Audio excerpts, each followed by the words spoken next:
Primera parte: el tipo de interés y el nivel de precios. Capítulo primero: Introducción.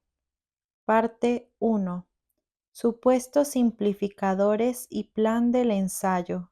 El presente ensayo es en su mayor parte un estudio puramente teórico, de manera que nos parece aconsejable seguir el método tradicional de iniciarlo con casos relativamente sencillos. Por lo demás, se mantendrán algunos supuestos simplificadores sobre la organización del sistema monetario. Podemos empezar considerando una sociedad en donde el sistema monetario tiene el siguiente carácter: sencillo y adaptable al análisis teórico. 2 puntos. Número 1. El sistema monetario opera en una economía cerrada, por tanto podemos dejar a un lado las complicaciones que surgen de las transacciones internacionales. Número 2. Se supone que ha sido establecida una moneda libre. Los factores que determinan el nivel general de precios pueden revelarse más fácilmente si se supone que la autoridad monetaria puede seguir una política completamente autónoma, sin obligación de guardar una paridad con el oro o cualquier otro patrón, y con completa libertad para realizar su política de crédito. Número 3. Toda concesión de créditos bancarios está centralizada en la autoridad monetaria o en el Banco Central, que tiene también el monopolio para crear el dinero. Este supuesto, que se cumple a satisfacción si suponemos la nacionalización del sistema bancario, facilita el estudio de los efectos de la política dineraria, ya que entonces es posible dejar a un lado la complejidad de los problemas relacionados con la influencia del Banco Central sobre los otros bancos. Número 4. El sistema de crédito se supone tan desarrollado que no hay existencias de caja. Por consiguiente, suponemos que los créditos a corto plazo son concedidos libremente entre los individuos, y que cualquiera otros pagos directos que sean precisos todavía son financiados mediante transferencias entre cuentas bancarias por las que se pagan intereses. Abre una nota que dice: se supone que todos los depósitos a la vista del Banco Central producen el mismo interés, se empleen o no cheques para su movilización. La circunstancia de que algunos o todos esos depósitos son cuentas que se movilizan por cheque se supone que no tiene influencia sobre el nivel de los tipos de interés a corto plazo. Por consiguiente, no se llevan cuentas especiales para efectos de caja. Cierra la nota.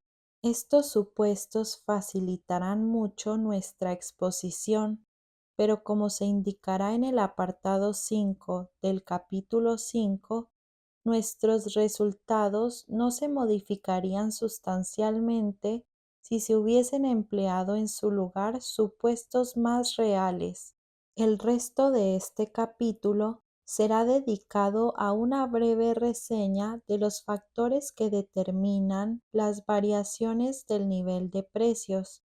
Veremos que necesitamos un tratamiento diferente en varios aspectos al de la clásica teoría cuantitativa. Los últimos capítulos estarán dedicados a la discusión de uno de esos factores, especialmente el tipo de interés de los préstamos. En el capítulo 2 haremos un completo análisis del proceso acumulativo, el cual, de acuerdo con Wicksell, comienza cuando el tipo de interés de los préstamos es anormal. A los fines de este análisis, supondremos un estado inicial que es comparativamente de carácter sencillo, es decir, un equilibrio estacionario, pero este supuesto conveniente no disminuirá la validez general de nuestras conclusiones en forma importante. El problema de la diferenciación de los tipos de interés, especialmente para préstamos a corto y largo plazo, se tratará luego. Los capítulos 4 y 5 examinan el papel que desempeña el tipo de interés como instrumento de la política monetaria. Estudiaremos luego el proceso dinámico que tiene lugar cuando ocurren variaciones en los factores primarios. Se supondrá que el nivel de precios es regulado de acuerdo con ciertos principios alternativos cuyos méritos han sido discutidos en un trabajo anterior sobre los fines de la política monetaria. El último capítulo contiene una explicación aclaratoria del concepto wixeliano del tipo normal de interés para préstamos. Parte 2. La ecuación básica para los precios de los bienes de consumo. Las leyes que gobiernan las variaciones del nivel de precios se estudian ordinariamente tomando como punto de partida el mecanismo de los pagos. Esto conduce a la llamada teoría cuantitativa, que relaciona las variaciones del valor monetario con la cantidad de medios de pago. La relación entre estos dos factores es importante en varios aspectos, y la teoría cuantitativa seguirá siendo, por tanto, una parte importante de la teoría del dinero. Pero esta teoría no conduce a una explicación de las variaciones en el valor de la moneda que sea, a la vez, satisfactoria y válida en sentido general. Esto aparece más claro aún cuando nos damos cuenta de que la teoría fracasa completamente bajo los supuestos simplificados en que está basado nuestro tratamiento del problema monetario, y que implica, entre otras cosas, que no hay existencias de caja en la comunidad. Una teoría del valor monetario que pretenda tener carácter general debería estar en situación de explicar también las variaciones en el valor de la moneda, que sea a la vez satisfactoria y válida. El problema debe ser abordado desde otro punto de partida. Como suele suceder, este punto de partida puede ser encontrado en la teoría general de los precios. Es cierto que el problema de los precios ha sido tratado ordinariamente bajo supuestos estacionarios, y entonces ha comprendido solamente los precios relativos en un estado determinado de equilibrio. Pero si la teoría se extiende a las condiciones dinámicas, debe incluir no solamente el tratamiento de los precios relativos en cada periodo, sino también las relaciones de precios entre los diferentes periodos incluidos en el proceso dinámico. Si se halla un promedio para esas relaciones intertemporales de los precios, quedará determinada una expresión de la posición relativa del nivel de precios en diferentes periodos. De esta forma, sería posible llegar a una teoría de las variaciones en el valor monetario. A continuación, nos ocuparemos de esta cuestión. Para explicar los factores que determinan variaciones del nivel de precios, es conveniente partir del hecho de que en cada periodo la parte de la renta nominal total que no es ahorrada es igual a las cantidades totales de bienes y servicios consumidos durante el periodo, multiplicadas por sus precios. Puede expresarse en la forma siguiente. Abre una nota que dice: esta ecuación corresponde a la de el empleo de la renta. Y bueno, es una ecuación, no está muy difícil, así que la voy a decir. E mayúscula, paréntesis, I mayúscula, menos S mayúscula, paréntesis, igual PQ, en donde E indica la renta nominal total, S la proporción de esta renta que es ahorrada, P el nivel de precios de los bienes de consumo, y Q, la cantidad de esos bienes en un cierto periodo. P es, pues, un índice de los precios de los bienes y servicios consumidos, habiéndose ponderado los diferentes precios según el consumo total de cada categoría de bienes. Abre paréntesis, los bienes producidos por sus propios productores y que por consiguiente no entran en operaciones de cambio, quedan incluidos, lo contrario de lo que ocurre en el procedimiento ordinario para formular la ecuación de intercambio. Cierra paréntesis. Así, durante un cierto periodo, el promedio del nivel de precios de consumo, considerado en su conjunto, queda representado por P. Hemos tomado esta ecuación como punto de partida por la sencilla razón de que nos permitirá definir en esta forma el nivel de precios. Como hemos indicado en otro trabajo anterior a este método de definir el concepto del nivel de precios parece que es el que tiene más importancia real. La formulación de las dos normas de política monetaria, cuya aplicación vamos a discutir, está basada también en este concepto de nivel de precios. En lo sucesivo, cuando hablemos del nivel de precios, sin ningún otro calificativo, queremos decir con esto que tratamos del promedio del nivel de precios para todos los bienes y servicios consumidos. Es verdad que el concepto no está inequívocamente determinado, ya que pueden ser aplicados diferentes métodos para determinar los diversos precios. De estas diferencias puede prescindirse, ya que nuestras conclusiones en su conjunto continuarán siendo válidas independientemente de la forma exacta de los índices que se establezcan, siempre que las cantidades consumidas sean utilizadas para la ponderación de los índices. Q, que indica la cantidad total de bienes y servicios consumidos, ponderada por sus precios, depende de la determinación de P, porque PQ debe ser igual al valor monetario del consumo total durante el periodo en cuestión.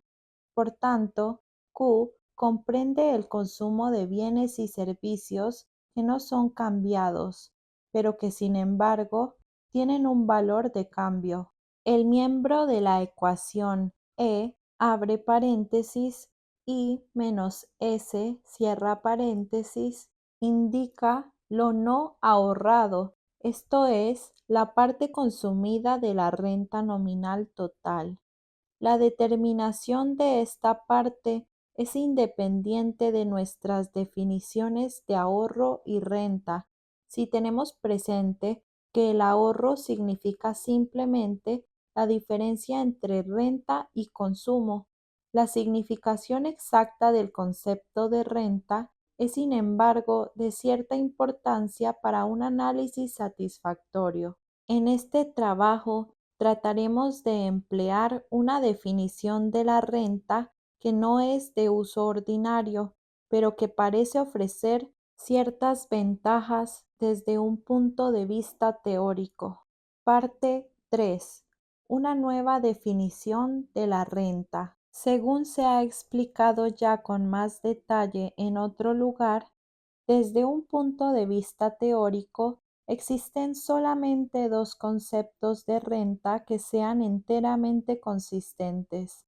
El primero es el de una corriente de servicios obtenida durante un determinado periodo de recursos económicos de toda clase. El segundo es el de una corriente de interés del valor capital de aquellos recursos, que se origina por el valor económico del factor tiempo.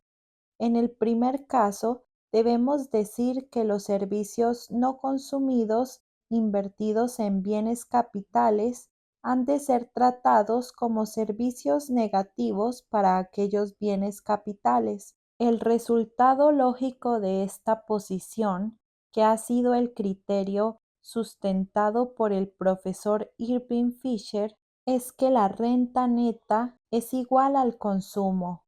En el segundo caso, la renta neta será igual al consumo, más el aumento neto de los valores capitales debido al interés acumulado. El concepto usual de la renta es un término medio entre estos dos. Algunos de sus elementos son una corriente de servicios y otros son las variaciones en el valor de los recursos. En lo sucesivo, no podemos emplear la primera definición, ya que necesitamos poder hablar de renta ahorrada en el sentido de renta no consumida. Por tanto, trataremos de emplear la segunda definición en su forma pura. Al hacerlo así, nos enfrentamos con el problema de la longitud del periodo al cual se ha de referir la renta. Esta dificultad puede ser vencida definiendo la renta como el interés corriente en cada periodo corto de los valores capitales entonces prevalentes, tal como ha sido calculado por los propietarios en el momento del tiempo en cuestión. Para un periodo más largo puede ser considerada la renta como la suma de esas corrientes de interés. Abre una nota que dice: se debería observar que este punto de vista conforme al cual es medida la renta ex ante, según se produce en cada momento, reduce al mínimo las desviaciones entre los cálculos ex ante y ex post y las dificultades relacionadas con las mismas. Cierra la nota. Si los recursos capitales producen servicios durante el periodo, el valor de los recursos aumentará solamente por la diferencia entre la renta estimada, tal como se ha definido antes, y el valor de esos servicios. Ese aumento en los valores capitales constituirá entonces la renta ahorrada. El ahorro negativo o consumo de capital se produce cuando el valor de los servicios prestados excede del valor del interés corriente. Otras variaciones en los valores capitales debidas a hechos inesperados que modifican los cálculos de esos valores son definidas como ganancias y pérdidas.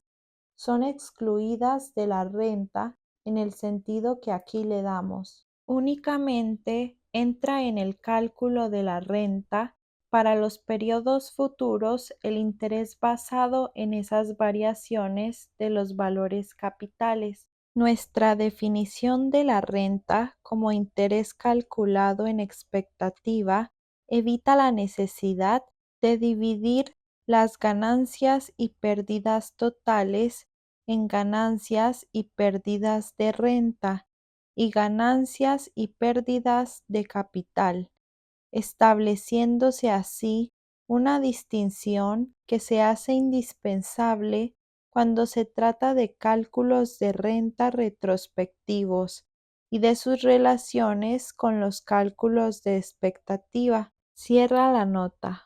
La definición de la renta de un individuo como el interés corriente de todos los valores capitales de su propiedad, incluyendo el valor capital de sus propias actividades, es relativamente fácil de aplicar a los recursos capitales externos, incluyendo las tierras, pero no el trabajo. Los valores capitales a que aquí nos referimos deben ser considerados como cálculos hechos por el propietario sobre la base de su previsión de los futuros rendimientos. En este cálculo, teniendo en cuenta ciertos factores de incertidumbre, deben ser anotadas todas las expectativas de ingresos futuros con la debida referencia a la probabilidad que afecta a los rendimientos que han sido calculados por el individuo y a su propia evaluación de aquellas probabilidades. Para obtener el valor capital de cada rendimiento previsto, debe ser descontado a los tipos de interés que sean válidos para el individuo particular en el momento en cuestión, y aquellos valores descontados deben ser sumados. Entonces la renta será el interés a corto plazo de este valor capital. En el caso de la renta del trabajo humano, esta definición difiere, sin embargo, del concepto tradicional, ya que no es habitual calcular un valor capital para este trabajo.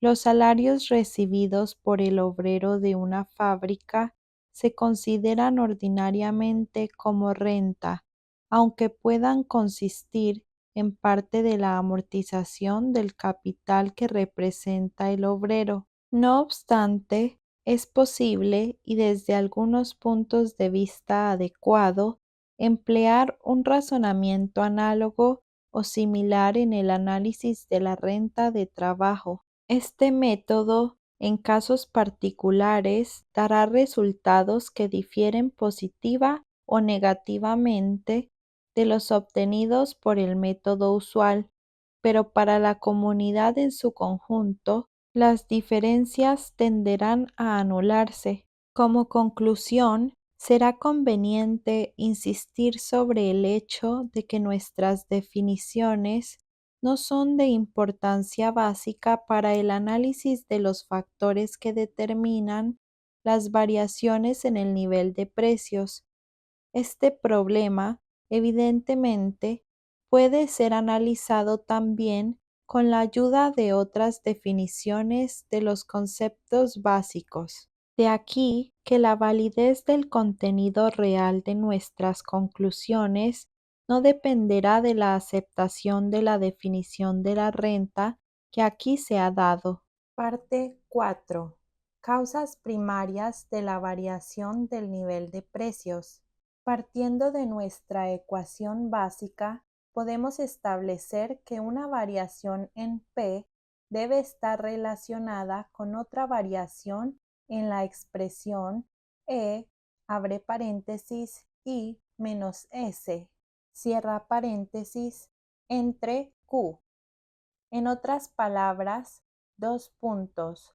Una variación en el nivel de precios de los bienes de consumo, abre paréntesis, y servicios, cierra paréntesis, presupone que la renta nominal asignada al consumo ha variado en relación con la cantidad de bienes de consumo. Nuestro próximo problema es hallar cuál de aquellas variaciones ha de ser considerada como primaria desde el punto de vista de la estabilización de los precios y cuáles son las causas de tales variaciones. Es probable que una causa primaria influya directamente en uno o más de los factores que entran en la ecuación de los precios antes indicada. Entonces los efectos primarios provocan efectos secundarios que debido a la interrelación de dichos factores se extenderán también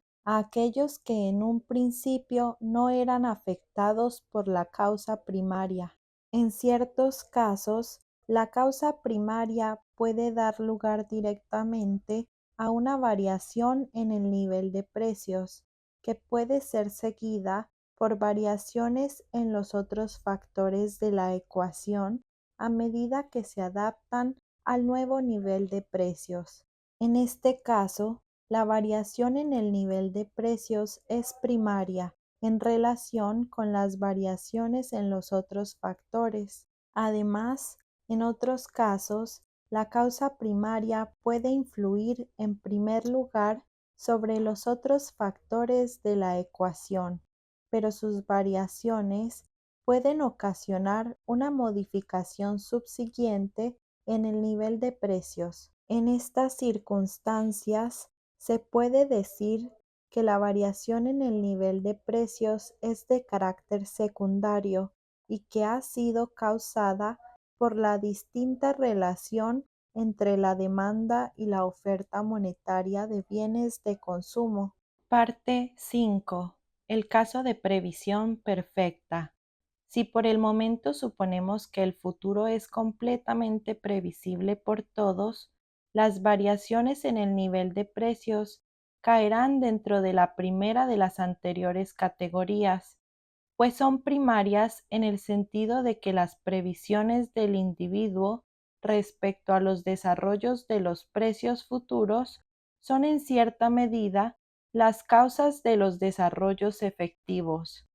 Los otros factores de la ecuación se ajustan a este desarrollo previsto del nivel de precios. Se debe preguntar ahora si las ideas que se refieren a los desarrollos futuros de los precios deben tener un cierto carácter definido, a fin de hacerlos correctos bajo determinadas condiciones, y si por tanto se pueden establecer reglas generales para las variaciones en el nivel de precios bajo el supuesto de que el futuro sea completamente previsto.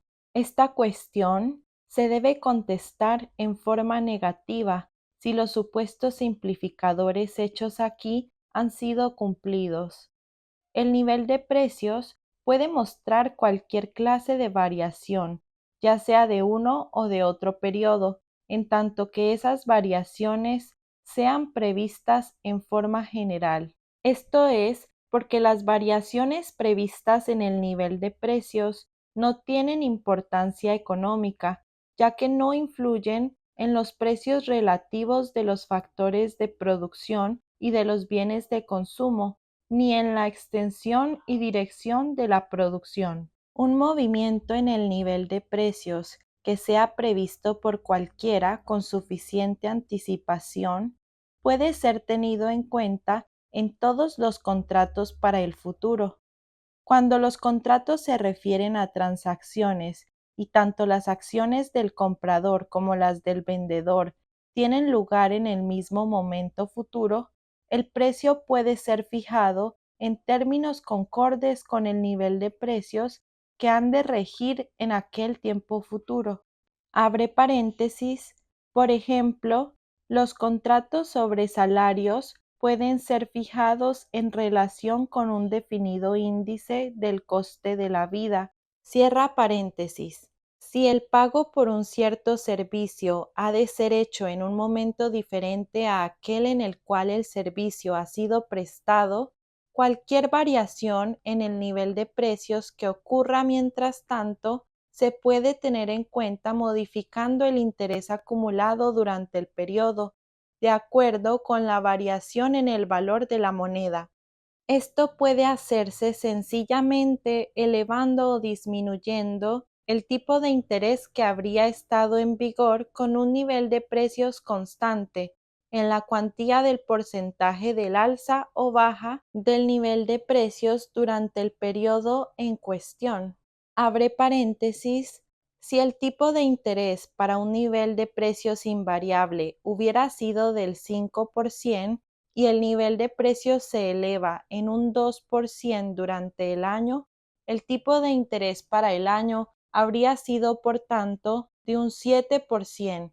Cierra paréntesis. Las medidas de este tipo, que no alteran la oferta de bienes de consumo en los diversos periodos, evidentemente conducirán a una demanda total de esos bienes durante cada periodo en que la variación prevista en el nivel de precios, abre paréntesis, que incluye un ajuste proporcional de todos los precios, cierra paréntesis, entrará en acción. Abre una nota que dice, véase la finalidad de la política dineraria.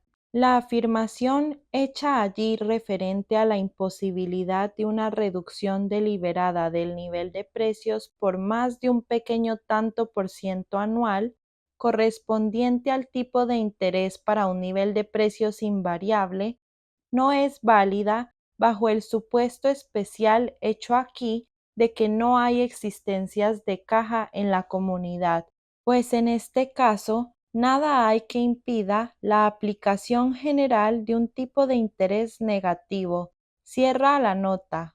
Lo que acabamos de decir sobre la determinación inequívoca de las variaciones en el nivel de precios mediante futuras previsiones, cuando éstas son de carácter universal y está completamente previsto todo lo que tenga importancia económica, no puede ser extendido por analogía a otros problemas económicos.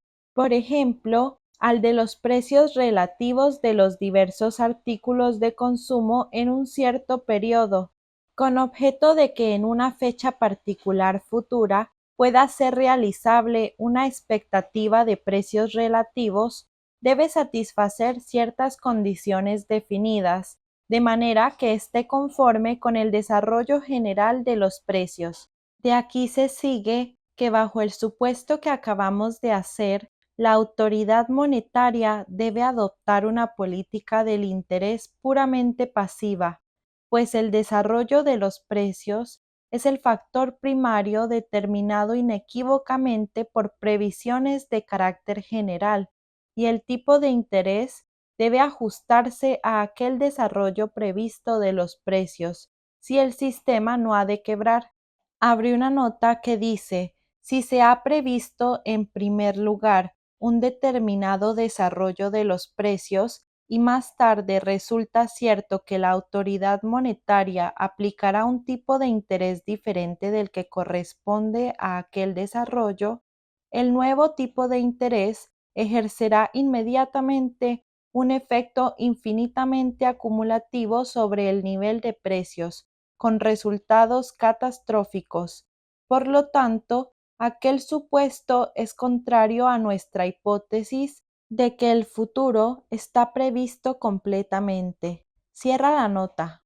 La autoridad monetaria, por tanto, no puede regular directamente el nivel de precios por medio de su política del interés, pero puede hacerlo indirectamente influyendo sobre el factor determinante primario, esto es, las previsiones generales, pues si aquella parte del establecimiento de una norma definida sobre el nivel de precios como un fin que se trata de conseguir, y si los miembros de la comunidad están seguros de que el nivel de precios seguirá efectivamente aquella norma, porque la autoridad monetaria opondría cualquier otro programa, entonces las expectativas referentes al futuro darían lugar exactamente al desarrollo de precios deseado por el Banco Central.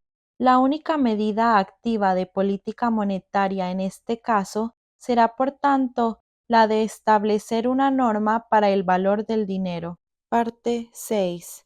El caso de previsión imperfecta.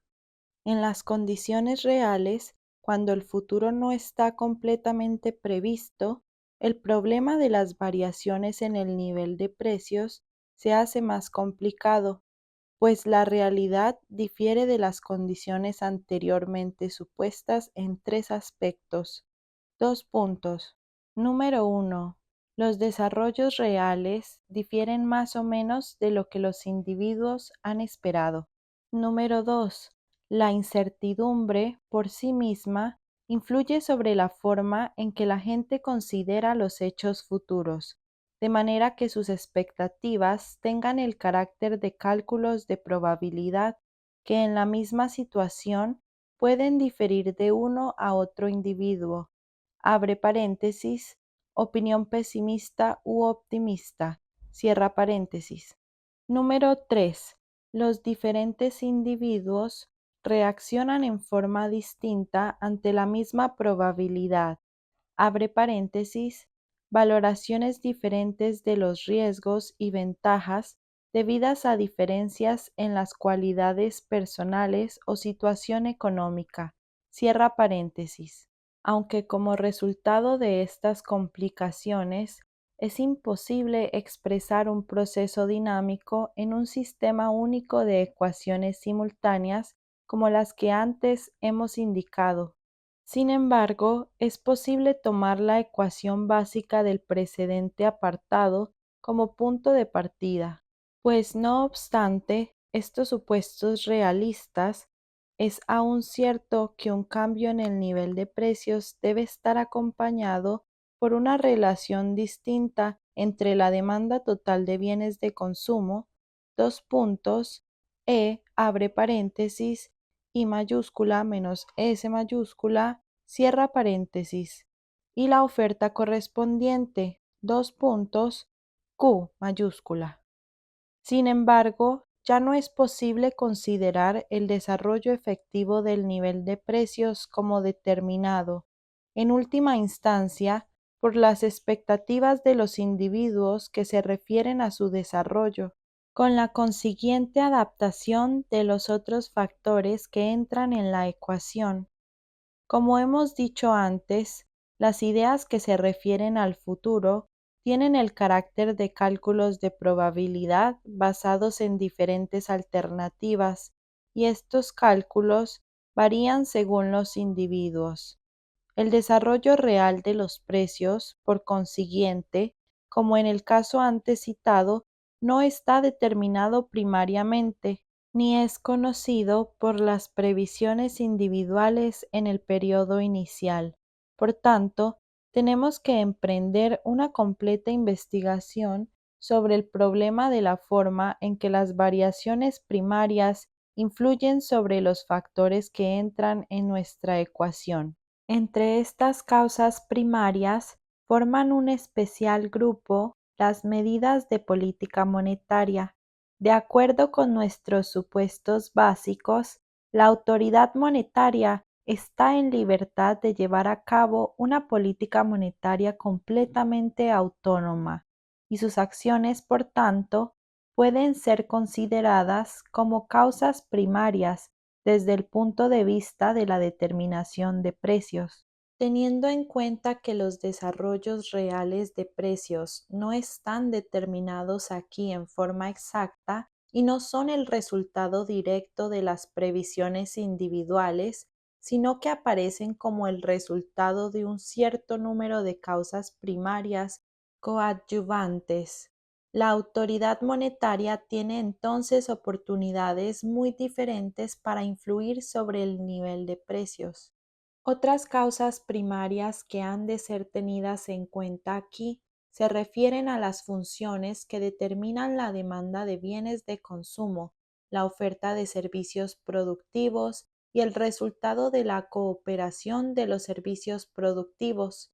Estas causas son en parte de naturaleza externa y objetiva, como en el caso de haberse realizado una variación en la población, en los recursos naturales o en la productividad general, y en parte de naturaleza psicológica, es decir, variaciones en las ideas y evaluaciones de los individuos.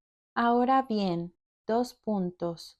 No es inconcebible que una de esas causas primarias pueda dar lugar primero a una variación en P, seguida más tarde por variaciones en los otros factores, de modo que se mantenga la igualdad entre la parte consumida de la renta nominal y el valor del consumo.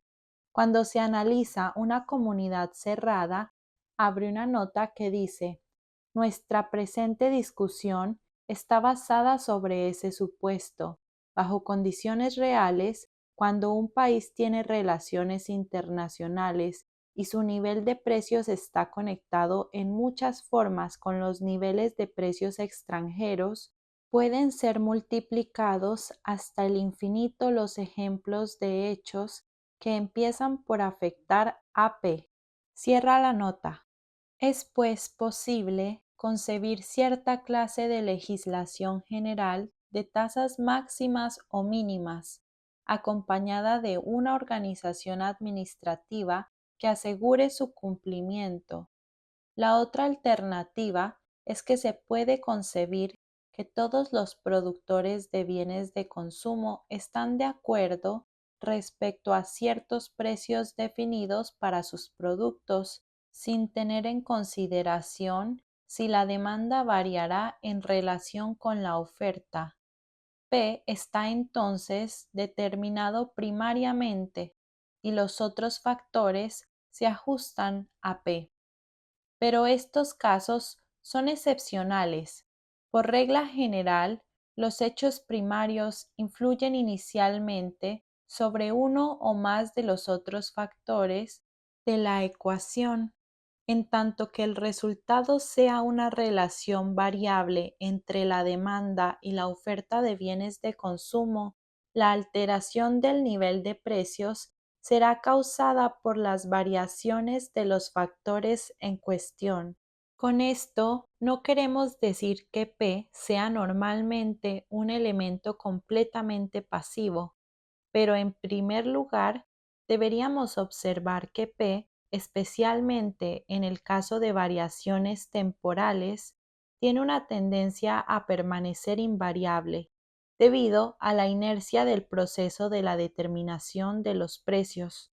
Por tanto, tiende a resistir las influencias de los otros factores. Así pues, la fuerza del efecto de los hechos primarios sobre P se debilita. Además, hay que tener presente que una variación en P ordinariamente origina a su vez una variación en los otros factores, que unas veces sigue la misma dirección que la variación original y otras la dirección opuesta. Estos efectos secundarios conducen a una nueva variación en P. Esto, a su vez, influye en los otros factores, etc. Si los efectos secundarios tienen la misma dirección que los efectos originales, las variaciones son entonces acumulativas. En el caso opuesto, tienden a hacerse cada vez más débiles hasta que es alcanzado un estado de equilibrio. Esas interrelaciones entre los factores determinantes de los precios no invalidan, sin embargo, la regla general de que una variación en P puede ser usualmente considerada como causada por alguna variación en los otros factores. Parte 7. Forma en que son influidas la renta, el ahorro y la cantidad de bienes de consumo por las causas primarias. Por las razones expuestas, debemos investigar minuciosamente la forma en que esos factores, abre paréntesis, renta nominal, ahorro y oferta de bienes de consumo, cierra paréntesis, son afectados por las causas primarias. Número 1. Entre las medidas de la política monetaria que influyen sobre la renta nominal total, abre paréntesis, E mayúscula, cierra paréntesis, llama nuestra atención en primer lugar la regulación por la autoridad monetaria de los tipos de interés fijados para créditos bancarios, pues estos tipos de interés son de fundamental importancia para el cálculo que los individuos hacen de su renta. Los tipos a largo plazo son de importancia para el cálculo de los valores capitales y los tipos a corto plazo determinan el volumen de la renta obtenida de aquellos capitales durante el periodo corriente. Cuando todos los tipos de interés son modificados en la misma dirección, los efectos sobre la renta tienden a anularse. Por ejemplo, si los tipos de interés descienden, los valores capitales se elevarán, pero el efecto sobre la renta de los valores capitales más altos está calculado de acuerdo con un tipo de interés más bajo. La regulación de los tipos de interés por la autoridad monetaria puede también incluir una diferenciación más o menos completa de los tipos de interés en diversos aspectos. Por ejemplo, pueden ser modificados de acuerdo con la duración de los préstamos o depósitos o de acuerdo con la clase de garantía ofrecida y el uso a que se destina el préstamo.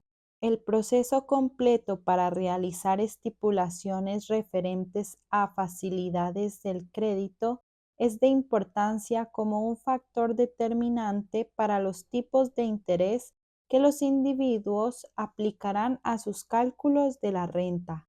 Finalmente, se debería observar que en la vida real las decisiones de la autoridad monetaria en cuanto a su programa influirán sobre las ideas de los individuos respecto al futuro y, por tanto, también sobre sus cálculos de la renta. La renta nominal total de una comunidad para un cierto periodo depende de aquellas medidas de regulación monetaria, de la cuantía de los capitales, incluyendo en estos todos los factores de producción. Abre paréntesis, recursos naturales, bienes capitales producidos y los individuos mismos. Cierra paréntesis. Y de las condiciones que afectan a la producción, así como a las expectativas y evaluaciones de los individuos. Debería darse gran importancia al hecho de que una variación en la renta puede producirse únicamente mediante una variación en las ideas de los individuos respecto a la productividad y precios futuros. Una evaluación distinta de los riesgos y variaciones puede influir por sí misma sobre los valores capitales y, por tanto, sobre la renta nominal también. Número 2. La relación entre el ahorro y la renta, es decir, la distribución de la renta de la comunidad entre el consumo y el ahorro en un cierto periodo puede también estar directamente ligada y en dependencia con las medidas de política monetaria. Una variación del tipo de interés puede influir en diferentes direcciones sobre la proporción de renta ahorrada por distintas personas, pero estos efectos no se anulan necesariamente. En lo sucesivo, partiremos del supuesto, abre paréntesis, aunque no resulte del todo satisfactorio, cierra paréntesis, de que un tipo de interés más alto tiende a ser acompañado por un aumento en el ahorro neto total y viceversa, aunque pueden existir excepciones a esta regla. Además de esos efectos primarios, una variación en los tipos de interés puede también ejercer una influencia secundaria sobre el ahorro, a través de variaciones en otros factores económicos, sobre todo en la distribución de la renta. Téngase en cuenta que estas influencias secundarias pueden actuar en dirección opuesta a las primarias, de manera que el resultado neto final de la modificación del tipo de interés puede no ser el que dejamos expuesto. La diferenciación de los distintos tipos de interés es también de gran importancia en relación con la cuantía del ahorro. De modo especial, hay que observar que las condiciones que se refieren a la garantía de los préstamos pueden limitar las posibilidades de obtenerlos, de modo que en ciertos casos las personas que desean consumir toda la renta que perciben como intereses del capital de su propiedad no pueden hacerlo debido a la falta de crédito y se ven forzadas a ahorrar una parte determinada, dejando que el interés se sume al capital.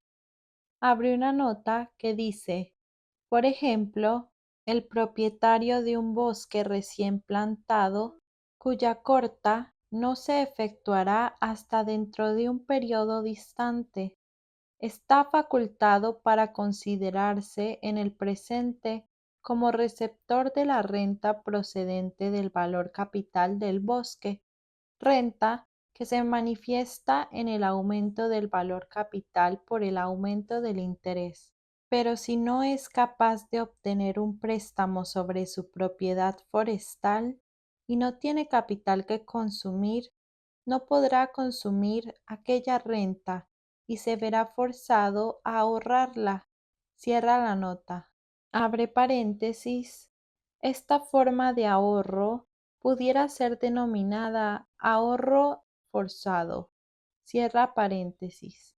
Abre una nota que dice, este no es desde luego el significado usual del término. Cierra la nota.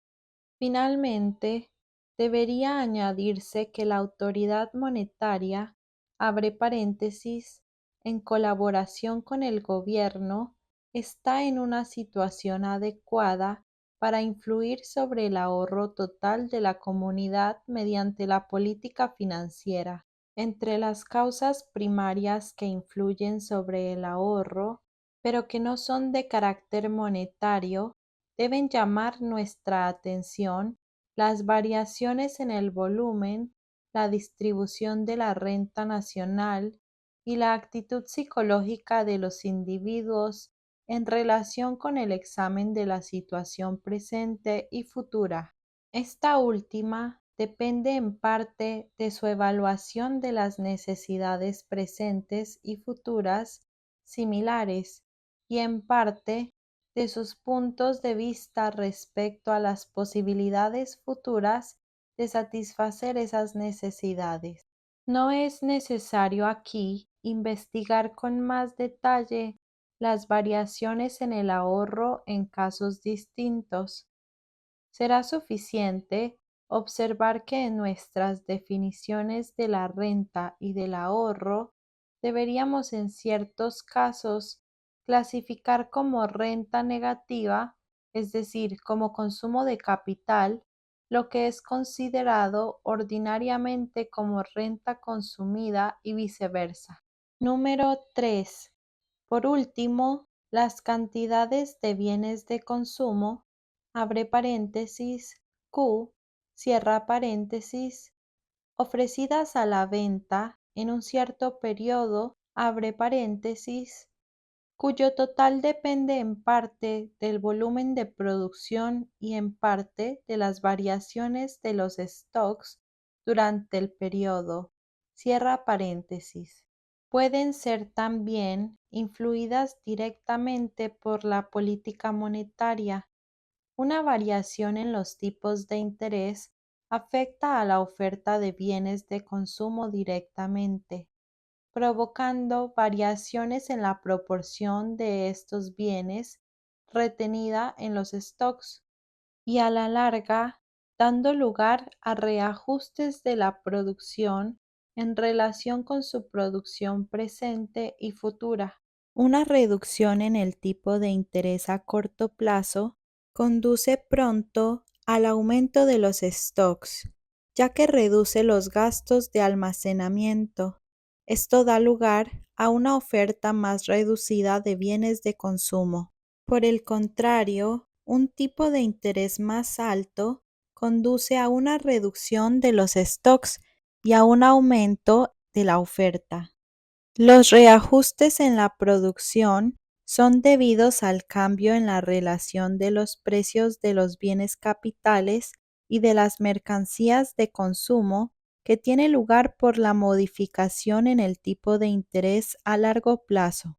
Este cambio en la relación de los precios es una consecuencia inmediata de la variación del tipo de interés, pero los reajustes a que da lugar en la producción solamente puede tener efecto por grados, debido a las fricciones. Una reducción en los tipos de interés a largo plazo eleva de este modo los valores capitales y por este medio atrae a los factores para crear industrias de bienes capitales, de manera que la oferta de bienes de consumo disminuye, abre paréntesis, hasta que los nuevos bienes capitales producidos llegan a su madurez y producen bienes de consumo, y entonces la oferta de bienes de consumo se elevará de nuevo, cierra paréntesis. De esto se sigue que los efectos de las variaciones de los tipos de interés sobre la oferta de bienes de consumo actúan en la misma dirección si su influencia es ejercida directamente a través de las variaciones en los stocks de mercancías o gradualmente por medio de reajustes en la producción. Pero desde luego, tanto la producción como los stocks de bienes de consumo varían también por otra razón. Son especialmente notables las fluctuaciones en el volumen de producción que tienen lugar en virtud de la variación en las condiciones de la productividad. En este caso, también es de gran importancia la perspectiva psicológica de los individuos. Así, la creencia de una cierta variación en los niveles de precios influye a la vez sobre los stocks y sobre la organización más o menos capitalista de la producción. Y una vez más, los efectos actúan en la misma dirección. Una opinión general de que el nivel de precios subirá provoca un aumento en el volumen de los stocks y un tipo de producción más capitalista, y la cantidad de bienes de consumo disminuirá por ambas razones. Si toda causa primaria influyese solamente sobre uno de los factores que entran en la expresión E mayúscula, abre paréntesis, I mayúscula menos S mayúscula, cierra paréntesis, igual a Q mayúscula, mientras los otros permaneciesen invariables. El análisis de las variaciones del nivel de precios podría ser llevado a cabo. Sin embargo, el examen ya expuesto demuestra que tanto la política monetaria como otros hechos primarios influyen en varios y usualmente en todos aquellos factores, ya sea inmediatamente o después de un cierto periodo de tiempo. Algunas veces, la variación en la expresión E mayúscula, abre paréntesis, I mayúscula, menos S mayúscula, cierra paréntesis, va en la misma dirección que la variación en Q mayúscula. Y en este caso, las influencias sobre el nivel de precios se neutralizan mutuamente en cierta medida. En otros casos, las variaciones pueden seguir dirección opuesta y su influencia sobre el nivel de precios puede ser acumulativa. La relación causal se hace más complicada entonces y se necesita un análisis más minucioso con objeto de esclarecer las influencias finales de los diversos factores sobre el nivel de precios. Parte 8. Método adoptado en el análisis. Es imposible hacer un análisis satisfactorio de los factores que influyen sobre el nivel de precios si nos limitamos a un solo periodo. Por ejemplo, ocurre que los efectos más importantes de una modificación del tipo de interés no aparecen hasta después de un periodo de tiempo relativamente largo. Por tanto, su influencia puede ser descrita únicamente mediante el estudio de un proceso dinámico completo, o más correctamente, comparando los diferentes procesos que tienen lugar con diferentes niveles de interés y en condiciones que son idénticas en otros aspectos. Con el fin de simplificar el análisis, se debe suponer además que durante los periodos de observación no ocurren nuevas modificaciones. Esta condición se cumple en la forma más sencilla tomando como punto de partida un equilibrio estacionario en el que el tipo de interés vigente mantiene el nivel de precios invariable. Si en esta situación se supone que tiene lugar una modificación en el tipo de interés, se iniciará con esto un proceso dinámico. Con objeto de analizar este proceso dinámico, lo suponemos subdividido en periodos de tiempo tan cortos que los factores que afectan directamente a los precios y por tanto los precios mismos pueden ser considerados invariables en cada periodo. Se supone por consiguiente que estas variaciones tienen lugar en los puntos de transición entre los periodos. El desarrollo de los precios puede ser expresado entonces como una serie de situaciones sucesivas de los precios.